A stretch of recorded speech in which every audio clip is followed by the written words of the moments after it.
Thank you very much for choosing GH1 TV. My name is Kweku. Temeng. It's always a delight when I come your way with the latest happenings throughout the country. Well, tonight is no exception. Tonight will come the length and breadth of the country. We'll bring you all the updates from our world of politics. We'll touch on social issues. We'll bring you health matters, and we'll make sure we touch on education. Be my guest. Stay with me as we bring you all the details of the stories you're looking forward to. But before we do so, let's look at some of the top stories that we have for you this evening.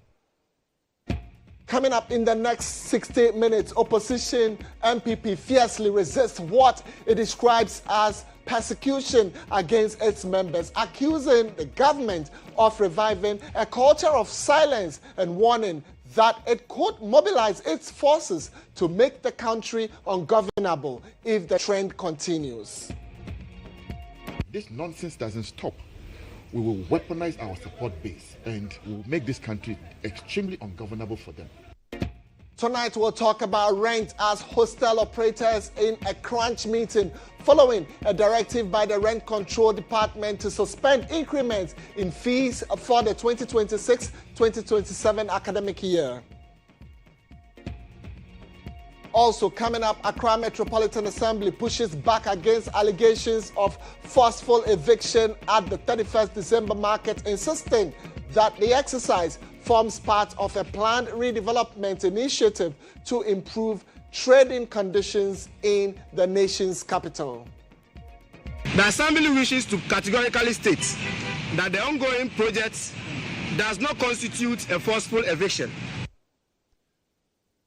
And thanks to CompuGhana, tonight we're able to bring you business. And in business, the produce buying company, I'm talking about PBC, secures some 30 million Ghana cedis financing facility to ensure prompt farmers amid ongoing liquidity challenges within Ghana's cocoa sector. And later on the foreign front, WHO warns of scale and speed of deadly Ebola outbreak in DR Congo.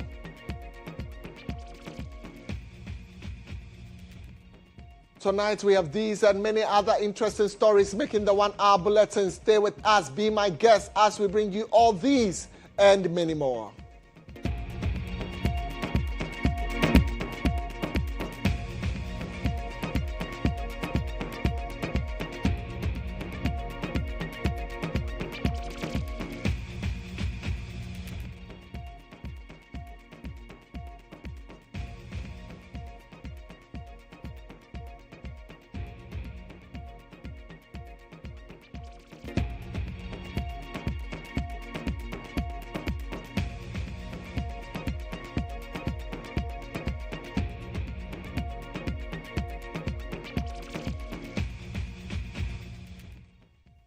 Ms. Kweku, thank you very much for choosing GH1 TV. Let's head to the courts where the Supreme Court has granted an application from the trustees of the Methodist Church of Ghana to join the religious rights action alleging religious rights violation at Wesley Girls High School. Well, private legal practitioner Shafiq Osman had alleged in a writ before the Apex Court that Muslim students are not allowed to perform their religious rights. Well, the trustees of the Methodist Church filed an application for joinder. And though the applicants opposed the adjoinder, the Supreme Court said